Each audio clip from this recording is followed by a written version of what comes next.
बिस्मिल्लाहिर्रहमानिर्रहीम। अस्सलाम वालेकुम। हकीम शमसुल हक आपकी खिदमत में बेहतरीन शरबत का नायाब नुस्खा लेकर हाज़िर हुआ है।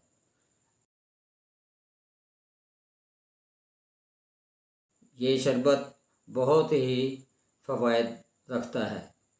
इसमें शरबत में बहुत सारी ख़ुसूसियात हैं। नंबर 1, सीने के अमराज, मैदे के अमराज और मसाने के अमराज में बहुत ही मुफीद है। तो यरकान और बलगम, मैदे में हाजमे की ख़राबी, खट्टी डकारें और उल्टी कै का आना, ये तमाम चीज़ें जो है इनको रफ़ा करता है। इसका कोई सानी नहीं, ये बहुत सी ख़ुसूसियात का हामिल है। ये शरबत यरकान, बलगम, खांसी, उल्टी कै का आना, खट्टी डकारें, पेशाब का रुक जाना, तो ये तमाम अमराज के लिए बेहतरीन है। इसमें जो चीज़ें इस्तेमाल होती हैं वो ये हैं: इमली 1 पाव, खुश्क आलू बुखारा 50 ग्राम, अनारदाना 100 ग्राम, किशमिश 100 ग्राम और सिरका अंगूरी 1 पाव वाली छोटी बोतल। तो इसे आपने एक बर्तन में 2 किलो पानी डालकर ये चीज़ें उसमें डाल देनी है।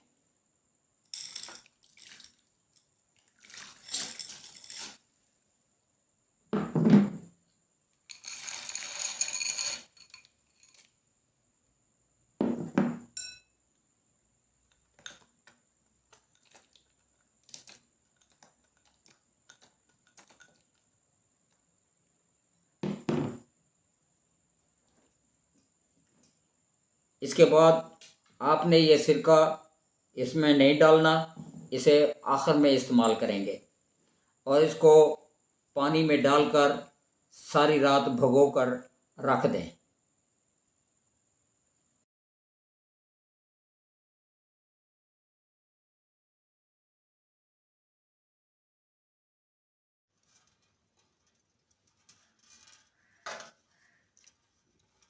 रात भर भिगोने के बाद इसे बड़े बर्तन में डाल दिया है और इसे पकाना शुरू कर दिया है।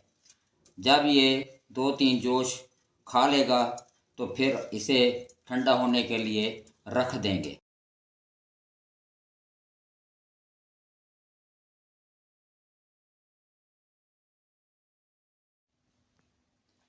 ठंडा होने के बाद इसे ग्राइंड किया और ग्राइंड करने के बाद इसे छाना गया अच्छे तरीके से। फिर इसे बर्तन में डालकर इसमें 3 किलो चीनी डाली और आग पर रखकर इसे पकाना शुरू कर दिया।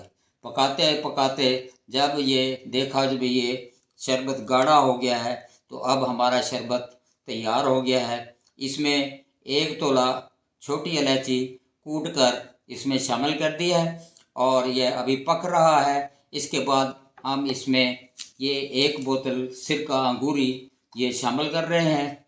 तो ये जो है इसमें डाल दिया है और ये कुछ देर पकाएंगे। पकाने के बाद इसे उतार कर ठंडा करेंगे।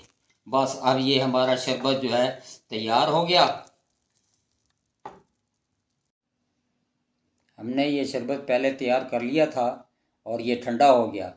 इसे हमने फिर दोबारा चूल्हे पर रख दिया ताकि ये गर्म हो जाए और इसके साथ ही इसमें 10 ग्राम सतलुबान पानी में हल करके इसमें डालकर खूब पकाना शुरू किया। जब एक जोश आ गया तो इसके बाद हमने इसको चूल्हे से उतार कर नीचे रख दिया ताकि ये ठंडा हो जाए। जब ये ठंडा हो गया तो फिर इसे हमने कपड़े के साथ छान लिया और बोतल में जो है ये भर लिया। तो ये सतलुबान डालने से इसका फ़ायदा ये होगा कि आप 1 साल रखें, 2 साल रखें तो ये शरबत ख़राब नहीं होगा और बिल्कुल ठीक रहेगा और इसमें कोई जाला वगैरह नहीं बनेगा। तो आप इसे चाहे छोटी बोतलों में डाल लें चाहे बड़ी में डाल लें, ये आपकी मर्ज़ी है। जब आपने इसे इस्तेमाल करना है तो इसे गिलास में डालें, गिलास में डालकर ठंडा पानी डालें या बर्फ़ डालकर पानी डाल लें, जिस तरह भी आपने इस्तेमाल करना हो ये इस्तेमाल करें। तो मैंने ये शरबत जो है ये तैयार किया है और ये इसे जो है मैं पीऊँगा। जब ये मैंने पीना है तो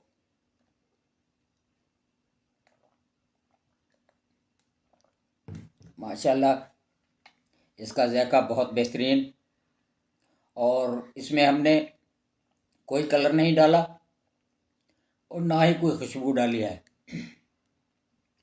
तो ये जो है खट्टा मीठा शरबत है, तो ये बहुत फ़ायदे रखता है। हेपाटाइटिस यरकान के लिए बहुत बेहतरीन है, जिगर के लिए बेहतरीन है, मैदे के लिए बेहतरीन है, मसाने के लिए बेहतरीन है, उल्टी कै वगैरह आने के लिए भी बेहतरीन है। ये मेन जुमला अक्सीरी शरबत है। इसके कोई नुकसानात नहीं हैं, फ़ायदे ही फ़ायदे हैं। पेशाब की रुकावट हो तो ये इस्तेमाल करें, इंशाल्लाह ताला पेशाब भी हो जाएगा और उसके बाद चेहरा भी साफ़ हो जाएगा, ख़ारिश वगैरह भी दूर होगी, तो और चेहरा जो है खूबसूरत हो जाएगा। तो ये जो है ये बहुत सारे फ़वाइद रखता है। आप इस शरबत को बनाएं, ये गर्मियों में इसको बनाएं ताकि जिगर की गर्मी जिगर की गर्मी और मैदे की गर्मी को दूर करता है और अंदर ठंडक पैदा करता है, और उसके बाद जो है मैदे को भी ठीक करता है, हाजमा ठीक करता है, उल्टी कै को रोकता है। तो ये इस्तेमाल करें और इससे फ़ायदा उठाएं। आप ख़ुद भी बनाएं, अपने दोस्तों को भी ये कहें वो भी बनाएं और इस्तेमाल करें, और मेरे हक़ में जो है दुआ कीजिएगा। अस्सलाम वालेकुम।